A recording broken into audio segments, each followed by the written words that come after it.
I guess since we all are here, we can call the meeting to order. Do we take a roll call? Yeah, let's go ahead Okay. and do that. I think we have to do that with about everything from what Jason's told me in previous meetings that because it's not in person and we aren't all together, we'll just read the rolls so that anybody who joins in can hear who actually is present. Chandra Bishop. Here. Rich Searles. Here. Shannon Brannick. Here. We have a quorum present. Okay. Is there anyone else who's anyone else who's in attendance? Well, Bill's still in the attendee list. So I'm not sure if he can speak or not. But he's got his hand raised now. Yeah. Okay. Up to you, Rich Searles. Hi, can you hear me? Hey, Bill. Hey, I'm just watching. I'm at work and I saw you were having a meeting and I kind of wanted to keep track of what's going on for BPAC. Okay, glad to have you. Okay. All right, so approval of previous minutes. Did everyone get a chance to take a look? Is there any corrections? I'm good. Okay, I'll take a motion. I'll motion to approve the minutes. Sorry, I'm just giving them a once over. Okay. Sure, yeah. I'll second that motion. Okay, and we'll take a roll call vote. Chandra Bishop. Yes. Rich Searles. Yes. Shannon Brannick. Yes. That was approved. Okay. Is there any public input? That would be you, Bill.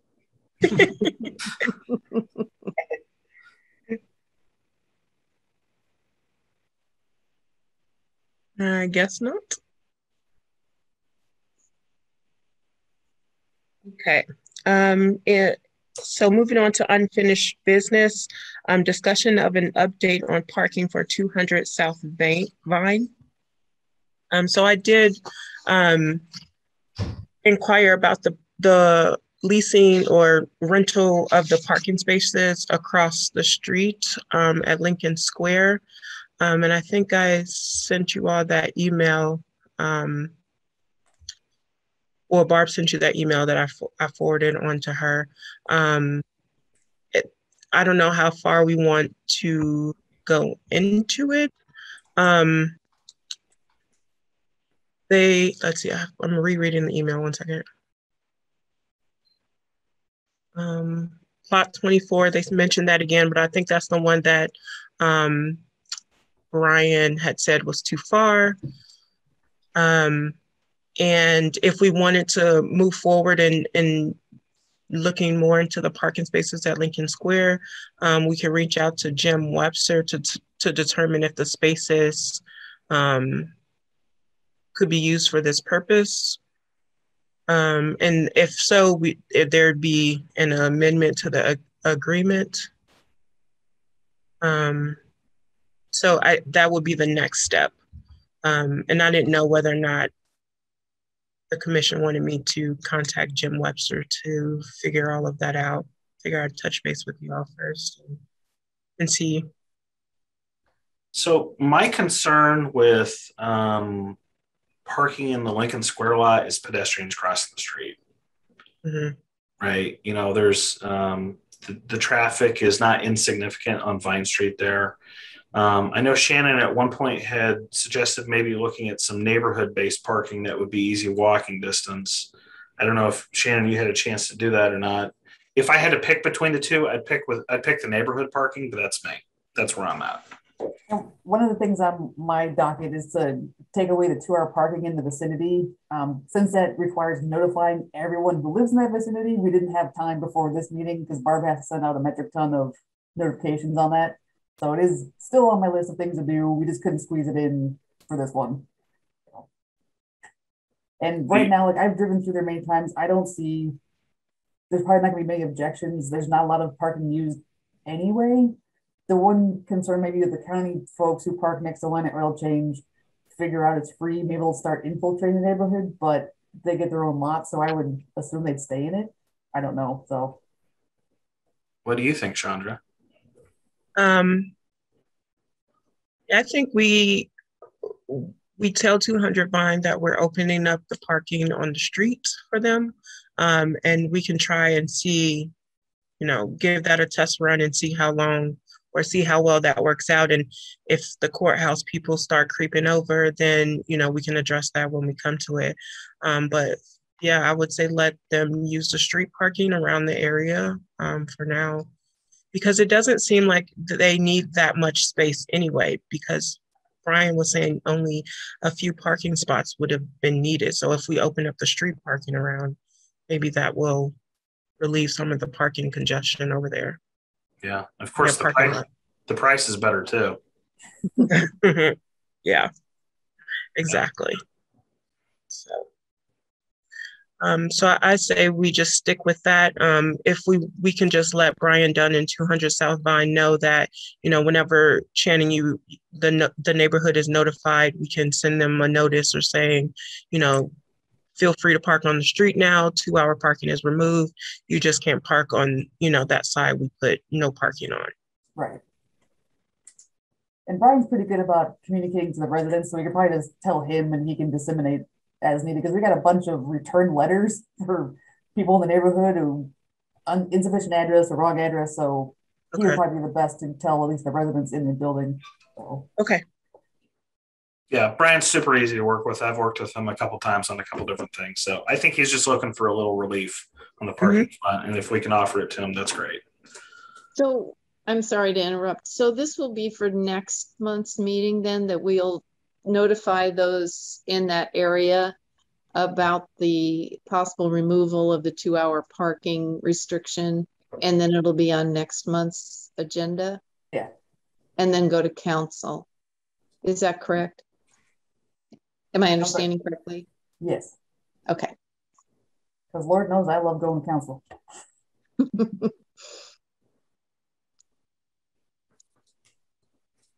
Well, hopefully that fixes the issue and we don't have to worry about 200 Vine anymore. That'd be great. Okay. Anything else related to that? Shall we move on? Okay.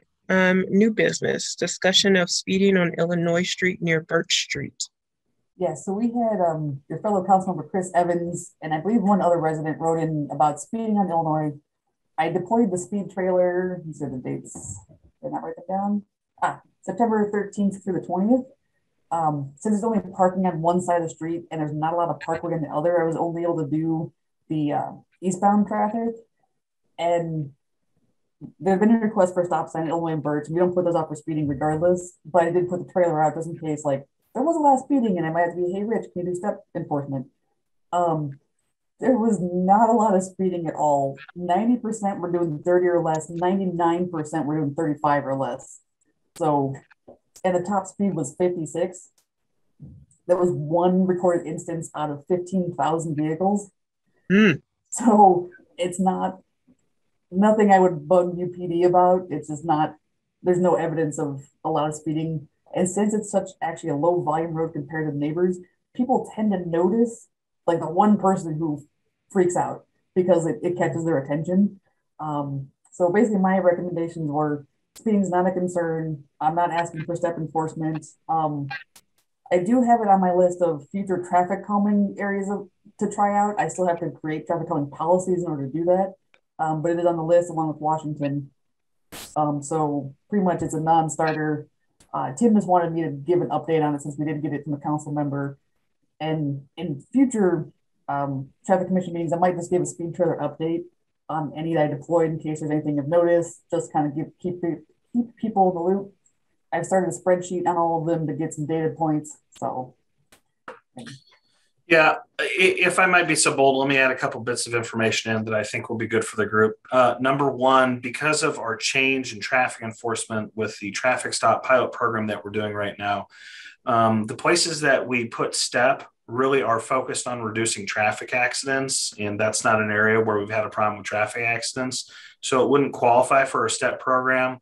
Of course, The other thing, if we're not putting STEP in there, we wouldn't be doing traffic enforcement in that area anyway, unless it's a life safety issue to stay in compliance with their traffic stop pilot program. This is kind of one of the big shifts that we've had with the pilot program is, some of the options that we had before in terms of traffic enforcement to address some of these issues. Again, one of the 3 E's, engineering, education, enforcement.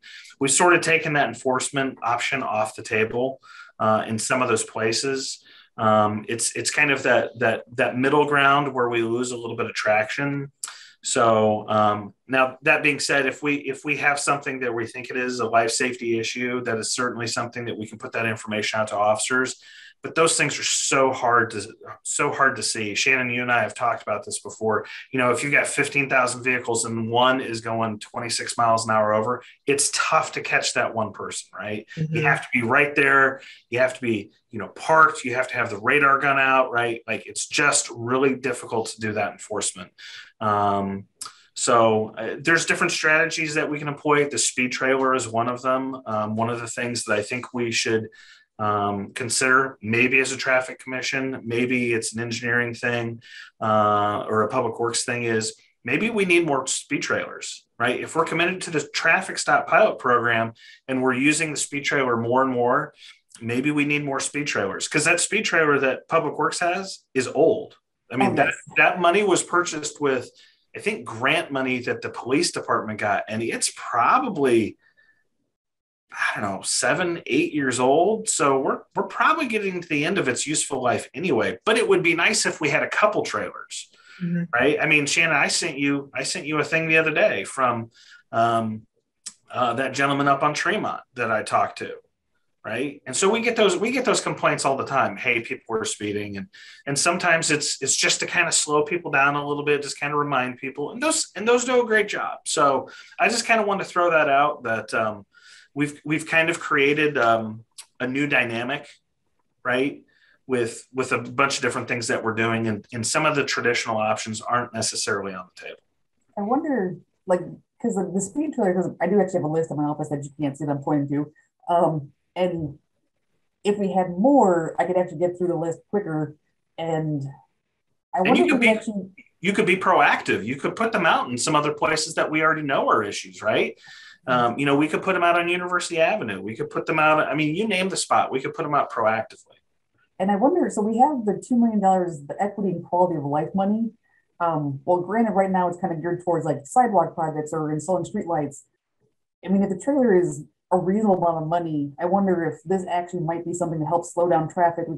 We could. It is a quality of life thing. So like, it doesn't record people's data. Like I know there's a big concern with those license plate cameras. All it does is hit a data point. Like I don't know what car did 56 miles an hour. I just know a car did 56 miles an hour. So I mean, that might be a source of funding too to keep in mind. So if you held a gun to my head and said, "Hey, Rich, how much do they cost?" I think I'd tell you they're probably about $10,000 or $12,000. I mean, it's not a small amount of money, but over its useful life, it's actually not that bad. No, and I keep getting emails about brand new ones because I'm on this company's list since I had to upgrade the software. So yeah, they want to sell me a new one. Yeah, for sure. Well, I think that would be an interesting idea to explore for sure, especially when you said use it proactively. Like, yeah, it could, 3 or 4 of those around town could definitely I know people help with speeding down Vine Street near Urbana Middle School. I just, I don't have a chance to put it out proactively when I have a list. So right. Mm-hmm. Yeah, the middle school is a great example. I mean, they've got that. It's solar powered. It's static. They want people to slow down around the middle school, and I think it does. I think it does a pretty decent job of reminding people, like, hey, you're by a school. You need to slow down just a little bit. And even if people just take their foot off the gas, right? I think any little bit helps. So, yeah, I think there's some opportunities here, but of course, it comes with dollar signs attached to it. And I don't typically run crash reports for each speed trailer instance, but for the one since Chris Evans requested, I did actually look him up for Birch and Illinois, and there was one accident at the stop sign at Birch from someone who ran the stop sign. So it wouldn't be fixed by putting in a 4-way. Mm-hmm. Well, I can email that woman who emailed me and say, we looked at the data 50s. How many cars? 15,000 cars went by in a week? Yeah. I try to do Monday to Monday just for keeping everything the same. So. Okay. And to be clear, was that the complaint on Pennsylvania that you're talking about, Chandra, or was that? Yes. Yes. Oh. No, this is Illinois that Shannon's talking about. I'm not done Pennsylvania yet. Oh, okay. I don't know why. Sorry. I thought that they were linked somehow. Well, the good news is the conversation's exactly the same, Chandra. Yeah. Yes. Okay. Yeah. Also on my list of possible traffic calming because it is a pretty wide residential street, but we just don't have any policies currently in place. And I can try experimental things for a 90-day window, but I kind of want to have kind of like the ticker form for traffic commission, like a set of rules before I do anything. That way I can start off unilaterally having the same rules for everything. So I was going to send that person on Pennsylvania the ticker, we call it ticker, traffic issues, concerns, request form. Send that to them, and then maybe they could pinpoint when they've noticed the speeding, like what time of day, what days of the week, and if there's anything else that they notice. I know they say all hours, but maybe if they could get a little more specific, it might make it easier when Shannon reviews if she puts the speed trailer out and reviews what information she gets. Mm-hmm. Okay. So I'll mail them that. And actually, Rich, I have a question about the speed trailer. So it was handed off to me with a little bit of training, but I'm sure the officer who used to do it was just very used to how he put it out, and there was things he didn't think to tell me. Okay. So one of my requests is for Green Street in the newly redone area, which does not have on-street parking, and with all the trees we had to plant, I have nowhere in the parkway to put it. Okay. Can I put it in the bike lane? Ooh, Bill Brown's going to throw heavy things at you if you put it in the bike lane. I would deploy with cones around it if I did. Like normally I don't put cones around it, but I would draw attention more to it. But I don't know. I've been hesitant to put it out there. It's been on my list for a while. So my gut reaction is I would not put it in a bike lane. I would, and sometimes, I've put the speed trailer out a number of times myself. Sometimes you sort of have to be committed to taking the towing vehicle off-road and hopping a curb and putting it up someplace that you might not normally put it. I would, and if you want, I can come pick you up and we can drive down there and we can maybe find some spots. But especially on Grade Street, I would avoid putting it in the bike lane. I just think that causes problems and having bikes go out into traffic, and it's already tight down there with the reconfigured road. So that's sort of what my gut says. Yeah, I took my work truck through there, and I've driven it off-road before, but because of where the tree spacing is, once I got it up to the sidewalk, I'd have to drive half a block down the sidewalk in it, and also not advisable. Yeah. No, sometimes you just got to get creative. I think we can get it done. I'd be more than happy to help you. Maybe if I can find a smaller vehicle that has a tow hitch. So. I think some of our squad cars do, so we can help you out. I will give it some more thought and see if I can find a most likely place. So. Yeah, like I said, if you want, we can go down and we can scope out a spot and we can get it tucked in. Okay. Bill, are you still listening? Yes. Am I right? Am I right? You throw heavy things if we put it in the bike lane? Yeah, thank you for not putting it in the bike lane. Okay. Thank you. Okay. Does anyone have anything else? No. No. I like brief meetings. So with nothing else before the Traffic Commission, I call it adjourned. Thank you. Have a great day.